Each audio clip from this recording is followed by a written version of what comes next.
प्रिया, मैं सोच रहा हूँ हमारे बेटे का 5वां जन्मदिन है।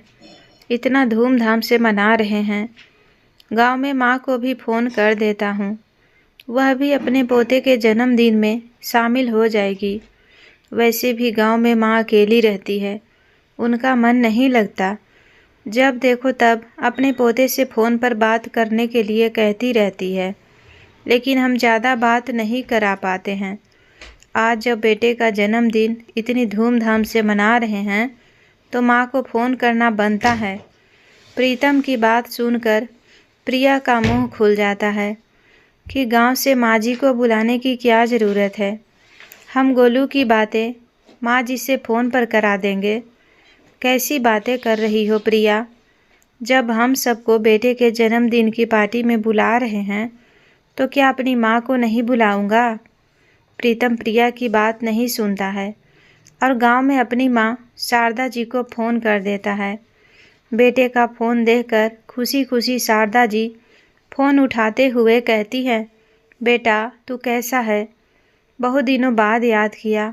कब से तेरे फ़ोन का इंतज़ार कर रही थी। कल मैं फ़ोन भी किया था, बहू ने फ़ोन उठाया था। कह रही थी तुम तो किसी काम में व्यस्त हो, इसीलिए बात नहीं कर सकते। अच्छा माँ, तुमने फ़ोन किया था? मुझे तो पता ही नहीं चला और ना ही प्रिया ने मुझे बताया। शारदा जी समझ गई कि बहू बताना भूल गई होगी। बेटा, 2 दिन बाद पोते का जन्मदिन आ रहा है। एक बार जन्मदिन गांव में आकर मेरे पास ही मना लो। मुझे भी धूमधाम से अपने पोते के जन्मदिन को मनाने का शौक़ है। मेरे पड़ोस में तिवारी जी की पत्नी ने अपने पोते का जन्मदिन बड़े ही धूमधाम से मनाया है। सबको बुलाया था। मेरा भी मन करता है यह सब करने का। प्रिया प्रीतम के पास ही खड़ी थी। शारदा जी की बात सुन लेती है और कहती है कि हाँ, गांव में रखा क्या है, जन्मदिन मनाने के लिए मोहल्ले की 4 औरतों को बुलाकर ढोलकी बजा लेगी और टीका कर दोगी, हो गया जन्मदिन। तुम क्या जानो आजकल के बच्चों के जन्मदिन कैसे मनाए जाते हैं। प्रीतम नाराज होते हुए कहता है, माँ मुझसे बात कर रही है, तुमसे नहीं, तो तुम्हें बीच में बात करने की ज़रूरत नहीं है। माँ, मैं यह कह रहा था कि इस बार मैं गोलू का जन्मदिन इधर ही मना रहा हूँ और आपको बुलाने के लिए ही फ़ोन किया था। आगे कभी मौका मिला तो गोलू का जन्मदिन आपके पास गांव में ज़रूर मनाऊंगा और आप अपनी यह इच्छा भी पूरी कर लेना। अच्छा बेटा, जन्मदिन मना रहा है, यह तो बहुत अच्छी बात है। माँ, मैं जन्मदिन की तैयारी करने के लिए 4 दिनों की छुट्टी ली है। कल सुबह के टाइम आपको लेने के लिए आ जाऊंगा। तैयार रहना। हमारे शहर से 2-3 घंटे के रास्ते पर ही है। सुबह 10 बजे तक आ जाऊंगा और दोपहर तक आपको अपने पास ही ले आऊँगा। इतना कहकर बेटा फ़ोन काट देता है। दूसरी तरफ शारदा जी खुशी से फूले नहीं समा रही थी। बेटे बहू ने पोते के जन्मदिन में मुझे बुलाया है। खुशी के मारे जल्दी जल्दी काम में हाथ चला रहे थे। आज शारदा जी के सारे काम शताब्दी एक्सप्रेस की तरह हो रहे हैं। वैसे तो हमेशा घुटनों में दर्द रहता था, लेकिन आज उन्हें दर्द का एहसास न हुआ। सारे काम फटाफट कर लिए।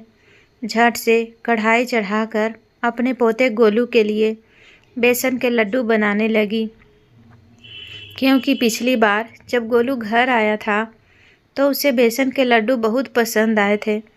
पूरे दिन दादी बेसन के लड्डू दे कहता घूमता था। दूसरे दिन सुबह सुबह ही प्रीतम अपनी माँ को लेने के लिए आ गया। माँ जल्दी जल्दी सारे काम करने में लगी है। माँ की खुशी देखकर प्रीतम कहता है, माँ, आपको मेरे पास आने की इतनी खुशी होती है तो फिर मेरे साथ हमेशा के लिए क्यों नहीं चलती हो? कितनी बार मैंने कहा है, लेकिन हर बार मना कर देती हो। बेटे की बात सुनकर शारदा जी सोचने लगती है कि बेटा, तुम तो चाहते हो कि तुम्हारी माँ तुम्हारे साथ ही रहे, लेकिन बहू नहीं चाहती कि मैं तुम दोनों के साथ रहूं। पिछली बार जब तुम दोनों घर आए थे और मुझे अपने साथ चलने के लिए कहा था, तो बहू ने मेरी वजह से तुमसे कितना झगड़ा किया था। और फिर मैं नहीं चाहती कि मेरी वजह से बहू बेटे में झगड़ा हो। माँ क्या सोचने लगी? कुछ नहीं बेटा, जब तक मेरे हाथ पैर चल रहे हैं तब तक गांव में ही रहूँगी, और जिस दिन हाथ पैर नहीं चलेंगे उस दिन तो तुम खुद ही मुझे अपने साथ शहर ले जाओगे। इतना तो मुझे अपने बेटे बहू पर भरोसा है। प्रीतम, मैं अपने पोते के लिए कुछ उपहार नहीं ले पाई हूँ। तुम शहर में मुझे बाजार ले चलना। गांव में तो कुछ ढंग का मिलता नहीं है। अगर इधर छोटी मोटी दुकान से कुछ ले भी लूँगी तो पता नहीं बहू को पसंद आएगा या नहीं। ठीक है माँ, तुम इधर से कुछ मत खरीदो, मेरे साथ शहर चलना। एक दिन आपको बाजार ले चलूँगा, फिर जो अपने पोते के लिए लेना है ले लेना। इसके बाद प्रीतम माँ को लेकर शहर के लिए चल पड़ता है। दोपहर के 3 बजे तक दोनों घर पहुँच जाते हैं। घर पर देखते हैं तो प्रिया अपने कमरे में आराम से सो रही है। बहू देर तक दरवाज़ा खटखटाने के बाद प्रिया बाहर निकलकर आती है तो फॉर्मेलिटी के लिए शारदा जी के पैर छूती है और यह कहकर कि गोलू रो रहा है, उसे अभी देख कर आती हूँ, और अपने कमरे में चली जाती है। माँ, इधर हॉल में सोफे पर आकर बैठ जाओ, मैं तुम्हारे लिए चाय पानी लेकर आता हूँ। ठीक है बेटा। शारदा जी सोफे पर बैठ जाती है और प्रीतम माँ के लिए पहले पानी लाता है, फिर चाय बनाने लगता है। कमरे से प्रिया आवाज़ देती है, प्रीतम, अगर चाय बना रहे हो तो मेरे लिए भी बना लेना। दरअसल आज गोलू बड़ा चिड़चिड़ा हो रहा है, मुझे छोड़ ही नहीं रहा। प्रीतम कुछ नहीं कहता है, तीनों के लिए चाय बना लेता है। चाय पीने के बाद शारदा जी अपनी बहू से कहती है, बहू, अगर पोता ना सोया हो तो उसको मेरे पास भेज दो, मुझे उससे मिलने की बड़ी इच्छा हो रही है। और तो और मैं उसके लिए बेसन के लड्डू भी बनाकर लाई हूँ, उसे बहुत ज़्यादा पसंद है।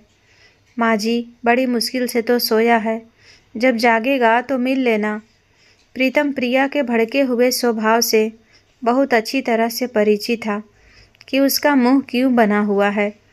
उसे मेरी माँ का घर में आना पसंद नहीं आया है।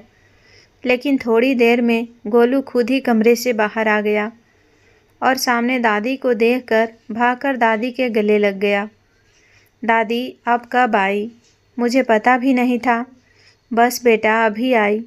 बड़े प्यार से शारदा जी अपने पोते को गले लगाती हैं, खूब सारा लाड प्यार करती हैं। तभी से बेसन के लड्डू निकालकर पोते को दे देती है और कहती है कि ले गोलू, तुझे बेसन के लड्डू बहुत पसंद है ना? देख, तेरे लिए कितने सारे लड्डू बनाकर लेकर आई हूँ। गोलू एक बार में ही पूरा लड्डू मुंह में खा लेता है और दोनों हाथ में एक एक लड्डू पकड़ लेता है। तो प्रिया झुंझलाते हुए कहती है कि माँ जी, उसको इतनी लड्डू मत खिलाओ, पेट खराब हो जाएगा। इतना मीठा खाएगा तो पेट दुखेगा। दोनों लड्डू हाथ से छुड़ाकर वापस डब्बे में रख देती है। गोलू रोने लगता है, लेकिन प्रिया तब भी नहीं सुनती। प्रीतम को प्रिया का यह व्यवहार पसंद नहीं आता है। कमरे में प्रिया से कुछ खाने के लिए आता है तो प्रिया पहले ही बड़बड़ाने लगती है, मैं इसीलिए तुम्हारी माँ को नहीं बुलाती हूँ, मेरे बेटे को बिगाड़ कर रख देती है। इतने सारे मीठे लड्डू खाने के लिए देने की क्या ज़रूरत थी? कल को दांतों में दर्द होने लगेगा तो अस्पताल ले जाना पड़ेगा। प्रीतम प्रिया की बात को काटता हुआ कहता है कि कैसी बातें कर रही हो प्रिया? माँ के घर के बने हुए देसी घी के लड्डू खाने से गोलू के दांत दर्द होने लगे, लेकिन तुम जो सुबह शाम उसे चॉकलेट खिलाती हो उससे कुछ नहीं होता क्या? सच बताऊं तो दांत चॉकलेट खाने से ख़राब होते हैं, ना कि लड्डू खाने से। तुम्हें तो बस मूड ख़राब करने का मौका चाहिए। माँ को भूख लगी है, हम दोनों के लिए खाना परोस दो। चौंकते हुए प्रिया कहती है, क्या तुम लोग गांव से खाना खाकर नहीं आए हो? मैं तो अपना और गोलू का खाना बनाया था, तुम लोगों का खाना नहीं बनाया था। मुझे लगा तुम दोनों गांव से खाकर आओगे। प्रिया, इतना तो तुम्हें समझना चाहिए कि माँ को गांव से मैं 12 बजे लेकर निकला था। अगर माँ खाना बनाने लगती तो हमें आते आते रात हो जाती। तुम्हारे आलस की तो हद होती है। जरा सा भी कॉमन सेंस नहीं है कि जब हम लोग गांव से आएंगे तो खाना खाएंगे ही। सिर्फ अपने आलस की वजह से तुमने खाना नहीं बनाया। यह बात सुनते ही प्रिया भड़क जाती है। हाँ हाँ, अब तो तुम्हारी माँ आ गई है, तो अब तुम मुझसे रोज ही किसी न किसी बात को लेकर झगड़ा करोगे। बहू की आवाज़ सुनकर शारदा जी आवाज़ देते हुए कहती है, अरे बेटा, मुझे भूख नहीं है। वैसे भी मेरा पेट 2 दिनों से कुछ ठीक नहीं था। मैं खाना नहीं खाऊंगी। सुबह नाश्ता भी बहुत भारी कर लिया था। थोड़ा बहुत बेसन का लड्डू खा लूँगी और पानी पी लूँगी। अब सीधा रात को ही खाना खाऊंगी। कहीं बहू बेटे में बात न बढ़ जाए, इसीलिए शारदा जी खाना खाने से इनकार कर देती है। दूसरे दिन प्रिया प्रीतम से कहती है कि आज मुझे बाजार ले चलो, कुछ शॉपिंग करनी है। प्रीतम खुशी खुशी कहता है कि ठीक है प्रिया, तुम तैयार हो जाओ। वैसे भी हफ्ते भर से ऑफिस में बहुत ज़्यादा व्यस्त था, तो जन्मदिन के कुछ भी तैयारी नहीं हो पाई है। हालांकि सबको इनवाइट तो कर दिया है, लेकिन हमारी तैयारी अभी अधूरी है। हमने जो होटल पार्टी के लिए बुक किया था, एक बार उसका मेनू भी डिसाइड कराएंगे और तुम्हें जो भी शॉपिंग करनी है कर लेना। माँ जी, मैं सुबह नाश्ता तो बना लिया था, दोपहर का खाना तुम बना लेना। मेरा तो पूरा दिन आज शॉपिंग में ही निकल जाएगा। ठीक है बहू, तुम चिंता मत करो, जाओ आराम से अपनी तैयारी कर लो। अब तो घर में मैं आ गई हूँ, मैं सारा संभाल लूँगी। जब बहू बेटे शॉपिंग के लिए निकलने लगते हैं, तभी शारदा जी को याद आता है कि उन्हें भी तो अपने पोते के लिए उपहार लेना है। तो वह बेटे से कहती है कि बेटा, मुझे भी गोलू के लिए कुछ लेना था। यह सुनकर बहू सुनते हुए कहती है कि हाँ हाँ माँ जी, तो पैसे दे दीजिए, हम बाज़ार से उसकी पसंद का सामान ले आएंगे। आपको हमारे साथ आने की क्या ज़रूरत है? बेटा, मैं साथ आने की बात तो कही भी नहीं। ठीक है, वैसे भी मुझे गोलू के लिए ही गिफ्ट देना था। अगर तुम उसकी पसंद का ले आती हो तो मैं तुम्हें पैसे दे देती हूँ, इससे अच्छी और क्या बात होगी। पर माँ, तुमने तो कहा था कि तुम गोलू के लिए गिफ्ट लेने चलोगी, घर में बात ना बढ़े। इसीलिए शारदा जी कहती है, अरे बेटा, बहू अगर अपनी पसंद से ले आएगी तो और भी अच्छा रहेगा। इतना कहकर शारदा जी बहू के हाथों में 2000 रुपये थमा देती है। अगले दिन ही गोलू का जन्मदिन है। धूमधाम से गोलू के जन्मदिन की तैयारी चल रही है, पर आंगन में गोलू भी धमा चौकड़ी मचाते हुए धूम मचा रहा है। कभी दादी की गोदी में बैठता है तो कभी पापा के कंधों पर चढ़ जाता है। प्रीतम ने अपने ऑफिस के सभी लोगों को बुलाया है। सारे रिश्तेदार भी आए हैं, साथ ही प्रिया के मायके के सभी लोग आए हैं। शाम होते होते सभी लोगों का आना भी शुरू हो गया। शारदा जी हॉल में जाने के लिए तैयार थी, तभी अचानक से दौड़ता हुआ गोलू आया और उनके कपड़ों पर कोल्ड ड्रिंक गिरा देता है, जिससे शारदा जी की साड़ी चिपचिपी हो जाती है। लाइट कलर की साड़ी थी, कोल्ड ड्रिंक के दाग उसमें जगह जगह दिख रहे थे। पानी से धुलने के बाद भी वह दाग नहीं जा रहे थे। शारदा जी बहू के पास जाती है और कहती है कि बेटा, मेरी पूरी साड़ी गंदी हो गई है। अब मेरे पास इतनी अच्छी दूसरी साड़ी भी नहीं है। अगर तुम्हारे पास कोई साड़ी हो तो मुझे पहनने के लिए दे दो। इतनी जल्दी में बाज़ार से भी खरीद के नहीं ला सकती। माँ जी, मेरी साड़ियाँ तुम्हारी तरह सस्ती नहीं है। हर एक साड़ी ड्राई क्लीन होकर आती है, और तुम्हें तो साड़ी पहनने का शऊर ही नहीं है। अपने ही कपड़ों पर कोल्ड ड्रिंक गिरा ली। अभी तो फंक्शन शुरू भी नहीं हुआ था। सोचो, पूरे फंक्शन में मेरी साड़ी पहनकर उनका क्या हाल करोगी। दरवाजे के बाहर खड़ा हुआ प्रीतम पत्नी और माँ की बात को सुन लेता है। जल्दी से वह पास की दुकान पर जाता है और माँ के लिए एक साड़ी खरीद कर ले आता है। जब वापस आया तो प्रिया प्रीतम के हाथ में एक पैकेट देखते ही पूछती है कि इसमें क्या है। तो प्रीतम कहता है कि अरे, तुम लोग जल्दी से गेस्ट हाउस पहुंच जाओ, उधर सारे रिलेटिव आने लगे। उनको रिसीव करने के लिए कोई तो होना चाहिए। हम दोनों अभी तक इधर ही हैं। यह अच्छा नहीं लगता है। और प्रिया को फटाफट से कार में बैठा देता है। माँ को मैं पीछे से लेकर आता हूँ। पूरा घर अच्छे से बंद कर देना। हाँ हाँ, मैं सारा घर अच्छे से लॉक करके आऊँगा। तुम चिंता मत करो। माँ का हाथ पकड़कर साड़ी का पैकेट थमाते हुए कहता है कि माँ, जल्दी से साड़ी को पहन लो। आपके लिए नई साड़ी लेकर आया हूँ। कार में बैठी हुई प्रिया यह सब देख लेती है और आग बबूला हो जाती है। कार से उतरकर सीधा अंदर जाती है और पैकेट से साड़ी निकालते हुए कहती है कि प्रीतम, माँ के लिए नई साड़ी खरीद के लाए हो। एक बार मुझसे पूछा भी नहीं। बहुत माँ माँ करते हो। हमेशा ममाज बॉय बने रहते हो। अगर अपनी माँ के लिए ही यह सब करना था तो मुझसे शादी क्यों की? अगर माँ की ही सारी बातें माननी थी तो मेरी ज़रूरत ही क्या है? प्रिया, यह तुम कैसी बातें कर रही हो? तुम्हारी जगह अलग और माँ की जगह अलग है। और मैं तुम्हें किसी चीज़ को खरीदने से मना नहीं किया है।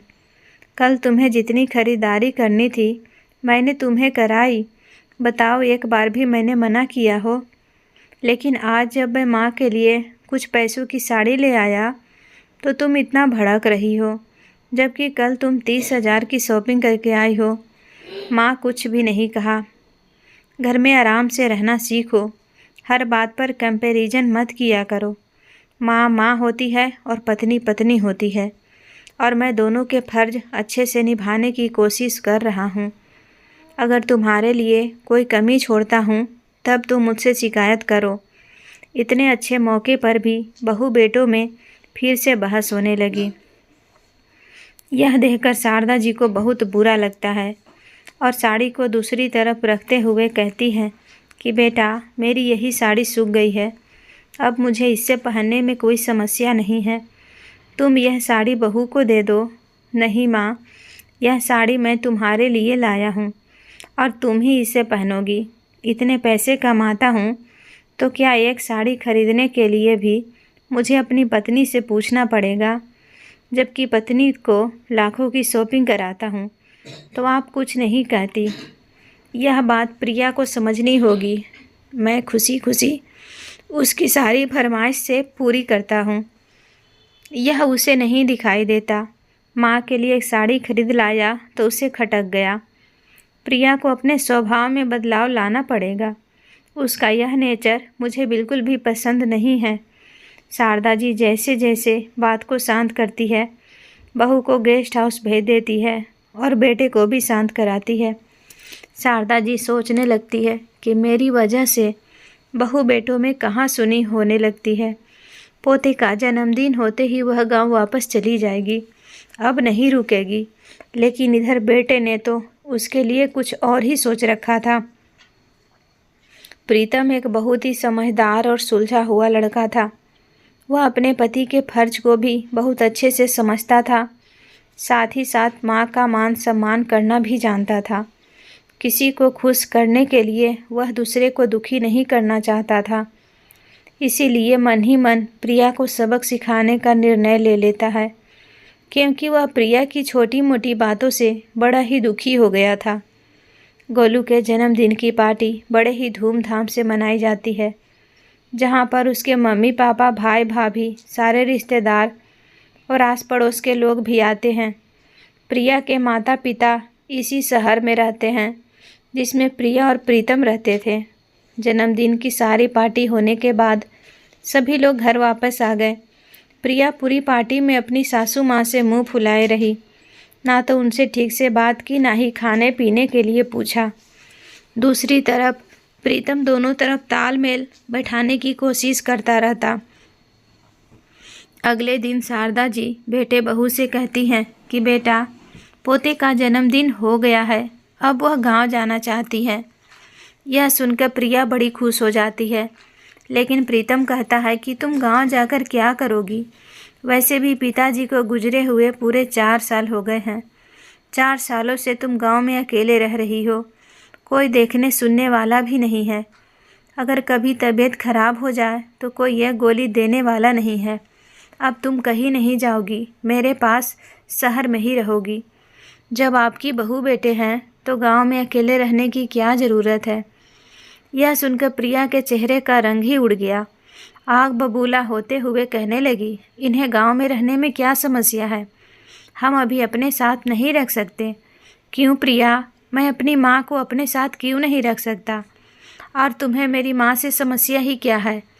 जबकि जब वह घर में रहती है तो तुम्हारे कितने कामों में सहायता कर देती है। तुम फ्री होकर कहीं आ जा भी सकती हो। रसोई के कामों में भी हाथ बटा देती है। मैं माँ को गांव वापस नहीं जाने दूंगा। यही मेरा आखिरी निर्णय है। प्रीतम के गुस्से को देखकर प्रिया थोड़ा सा शांत हो जाती है, क्योंकि इससे पहले उसने प्रीतम को इतना ज़्यादा गुस्सा करते हुए नहीं देखा था। प्रीतम माँ का हाथ पकड़कर कमरे में ले जाने लगता है और कहता है कि माँ, तुम्हारा शरीर तो बुखार में तप रहा है और तुमने बताया भी नहीं। चलो अभी तुम्हें डॉक्टर को दिखाने के लिए चलते हैं। नहीं बेटा, डॉक्टर को दिखाने की ज़रूरत नहीं है। मैं बुखार की दवाई खा ली थी, रात में उसका असर हो गया था। अभी सुबह नाश्ता करके फिर से दवाई खा लूँगी तो ठीक हो जाएगा। इतना कहकर शारदा जी कमरे में आराम करने के लिए चली गई। इधर प्रीतम भी अपने ऑफिस चला गया। शाम को प्रीतम जब ऑफिस से वापस आया तो देखा प्रिया सज धज कर कहीं जाने के लिए तैयार बैठी है। अरे प्रिया, कहीं जा रही हो क्या? आज मेरी मम्मी ने हम दोनों को बुलाया है। तुम भी जल्दी से हाथ मुंह धोकर कपड़े चेंज कर लो। 10-15 मिनट में निकलते हैं। प्रिया अपनी माँ के इधर, तुम चली जाओ, मैं नहीं जा सकता। तो कुल बुलाते हुए प्रिया कहती है कि क्यों, तुम क्यों नहीं जा सकते? प्रिया, माँ की तबीयत ठीक नहीं है, मैं उनको अकेले छोड़कर नहीं जा सकता। माँ जी को थोड़ा सा बुखार ही तो है और बुढ़ापे में तो थोड़ी बहुत तबीयत ऊपर नीचे लगी ही रहती है। बुढ़ापे में यह सब चलता रहता है। तुम सिर्फ अपनी माँ की सोच रहे हो, और मेरी माँ का क्या, जिन्होंने मुझे फ़ोन करके खाने के लिए इनवाइट किया है। प्रिया, माँ का फ़ोन तुम्हारे पास आया है, मेरे पास नहीं, और मुझे तो इसके बारे में कुछ पता भी नहीं था। तुम्हें अगर जाना है तो चली जाओ, मैं मना नहीं करूँगा, लेकिन मैं माँ को इस हाल में छोड़कर कहीं नहीं जाऊँगा। इतना कहकर वह माँ के कमरे में उनका हाल चाल पूछने के लिए चला जाता है। प्रिया तो सुबह ही भड़की हुई बैठी थी। जब प्रीतम उसकी माँ के घर डिनर पर जाने से मना कर देता है, फिर तो वह आग बबूला हो जाती है और भड़कते हुए कहती है, मुझे नहीं पता था कि तुम इतना ज़्यादा मम्मी मम्मी करते हो। अगर मुझे पता होता तो मैं तुमसे शादी ही ना करती। पूरी ज़िंदगी अपनी माँ के साथ ही रहते। क्या ज़रूरत थी तुम्हें शादी करने की, जब पूरा समय माँ माँ ही करना है। पता नहीं अकेले में क्या बातें करते हो, पक्का मेरी बुराई ही करते होंगे। जब से तुम्हारी माँ आई है तब से मुझे भी कम समय देते हो। प्रिया, यह तो तुम्हारी हमेशा की आदत है। अगर मैं माँ से कुछ बात कर लूँ तो तुम्हारा मुंह फूल जाता है और हमेशा तुम्हें यही लगता है कि माँ से मैं तुम्हारी बुराई कर रहा हूँ। अरे तुम्हारे अलावा भी दुनिया में बहुत सारे काम हैं और तुम्हारी बुराई क्यों करूँगा। प्रिया, मैं सिर्फ तुमसे इतना कह रहा हूँ कि माँ की तबीयत ठीक नहीं है, मैं उन्हें अकेले छोड़कर नहीं जाऊँगा। फिर कभी बाद में तुम्हारे घर चलूँगा। गुस्से में प्रिया कैब करके अपने मायके चली जाती है। कमरे में आकर प्रीतम कहता है कि माँ, चलो तुम्हें डॉक्टर को दिखा देता हूँ। डॉक्टर को दिखाने के बाद शारदा जी बेटे से कहती है कि बेटा, तुमने मुझे डॉक्टर को दिखा दिया और मेरी तबीयत भी ठीक है, तुम बहू के मायके चली जाओ। उसकी माँ ने इतने प्यार से बुलाया है, नहीं जाओगे तो सबको बुरा लगेगा। माँ, क्या उन्हें पता नहीं था कि घर में मेरी माँ आई हुई है? फिर उनकी माँ ने सिर्फ हम दोनों को ही डिनर पर क्यों बुलाया? आपको भी बुला सकती थी। यह सब प्रिया का ही काम है, मुझे सब समझ में आता है। छोड़ो बेटा, जो भी बात हो बढ़ाते नहीं हैं। माँ की जिद करने पर प्रीतम प्रिया के घर चला जाता है और सबसे बहुत अच्छे से मिलता जुलता है। प्रीतम प्रिया के माता पिता का बहुत सम्मान करता है। रात 10 बजे तक दोनों लोग वापस आ जाते हैं। उसे पूरी रात प्रीतम को नींद नहीं आती है, क्योंकि सब कुछ अच्छा करने के बाद भी उसकी पत्नी खुश नहीं होती है। हमेशा शिकायत ही करती रहती है कि तुम कभी मुझे समय नहीं देते, हमेशा माँ माँ करते रहते हो, जबकि उसे खुद का नहीं दिखाई देता। घर में मेरी माँ रहते हुए भी पूरे दिन में 5 मिनट भी उनसे बात नहीं करती है और मायके में 5-5 घंटे फ़ोन पर चिपकी रहती है। मैं कुछ नहीं कहता। अब पानी सर से ऊपर हो रहा है, मुझे कुछ करना ही होगा। सुबह उठकर प्रीतम प्रिया से कहता है कि प्रिया, तुम हमेशा यही शिकायत करती हो कि मैं तुम्हें समय नहीं देता, इसीलिए आज मैं तुम्हारे लिए छुट्टी ली है। हम दोनों मूवी देखने चल रहे हैं, तैयार हो जाना। यह सुनकर प्रिया खुशी खुशी मूवी देखने के लिए तैयार हो जाती है कि तभी प्रिया के मायके से उसकी माँ का फ़ोन आ जाता है। प्रिया, तुम्हारे पिताजी की तबीयत अचानक से ख़राब हो गई है, जल्दी से घर आ जाओ। मुझे मेरी माँ के घर ले चलो, पिताजी की तबीयत ख़राब हो गई है, उन्हें देखने के लिए चलना है, उन्हें डॉक्टर के पास लेकर चलना है। प्रिया, तुम्हारे पिताजी का बुढ़ापा है, बुढ़ापे में तो यह सब लगा रहता है, और फिर तुम्हारी माँ है ना उनको देखने के लिए। आज तो मैं तुम्हारे लिए छुट्टी ली है। वैसे भी तुम्हारी शिकायत रहती थी कि मैं तुम्हें समय नहीं देता हूँ। मेरा आज का पूरा समय तुम्हारे लिए है। फालतू का तुम्हारा पिताजी के डॉक्टर को दिखाते मैं अपना समय बर्बाद नहीं करूँगा। कैसी बातें कर रहे हो प्रीतम? मेरे पिताजी बीमार हैं और तुम्हें मूवी देखने की पड़ी है। प्रीतम प्रिया की बात नहीं मानता है, उसे घुमाने के लिए ले जाता है। दूसरी तरफ चुपके से ससुराल में फ़ोन करके अपने ससुर जी का हाल चाल पूछ लेता है कि उधर सब ठीक ठाक है। लेकिन दूसरी तरफ प्रिया का मन मूवी देखने में कम अपने मायके में ही ज़्यादा लगा हुआ है। मेरे पिताजी ठीक तो होंगे ना? पता नहीं उनको क्या हुआ होगा। मैं एक बार उनको फ़ोन करके पूछ लेती हूँ।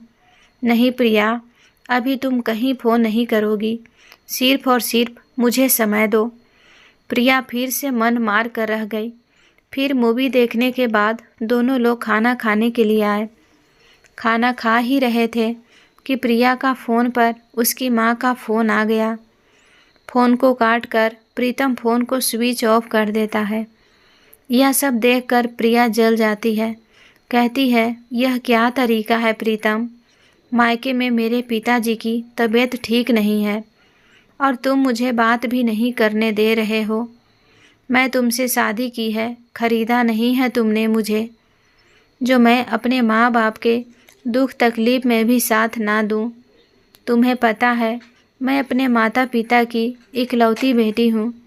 सारी जिम्मेदारी मेरा है, उन्हें देखने का फर्ज बनता है, तो मुझे उन्हें देखने से मना नहीं कर सकते। बिल्कुल सही कहा प्रिया तुमने। मैं भी तो इतने सालों से तुम्हें यही समझाते आ रहा हूँ कि मैं तुमसे शादी की है, तुमने मुझे खरीदा नहीं जो मैं तुम्हारे इशारों पर नाचता रहूं। अगर नहीं नाचूं तो तुम घर में कलह कलेश कर देती हो। मैं भी अपनी माँ का इकलौता बेटा हूँ और मेरे अलावा उनका कोई सहारा नहीं है, पिताजी भी नहीं है। तुम्हारे पिताजी के पास कम से कम माँ तो है, उन दोनों पति पत्नी की जोड़ी तो साथ में है। मेरी माँ के पास तो पिताजी भी नहीं है। अगर मैं उनके साथ नहीं दूंगा तो कौन देगा? अगर तुम मुझे मेरी माँ का साथ देना पसंद नहीं करती हो तो तुम भी अपने माता पिता का साथ नहीं दोगी। उन्हें उनके हाल पर छोड़ दो और बात बात पर ममाज गर्ल्स मत बनो। अब तुम्हारी शादी मुझसे हुई है, तुम्हें मेरे हिसाब से चलना होगा। आज से पहले मैंने तुम्हें कभी भी अपने मायके जाने से मना नहीं किया था। जब तुम्हारा मन करता था जाती थी, लेकिन तुम्हें अपने लिए सारी स्वतंत्रता चाहिए। मेरे ऊपर ही सारी चीज़ें के बंधन लगाती हो। तो यह नहीं, जो भी माँ के साथ व्यवहार किया था वह गलत था, मुझे माफ़ कर दो। बहुत देर तक प्रिया रोती रहती है। प्रीतम जब प्रिया को ऐसे रोते हुए देखा है तो वह एक टिश्यू उठाकर गालों पर उठाते हुए आंसुओं को साफ करता है और प्रिया को माफ़ कर देता है। कहता है, चलो प्रिया, जल्दी से खाना ख़त्म करो, फिर तुम्हारे मायके चलते हैं। पिताजी को अच्छे से डॉक्टर को भी दिखाना है। यह सुनकर प्रिया फटाफट से खाना ख़त्म करती है और अपने मायके के लिए निकल जाती है।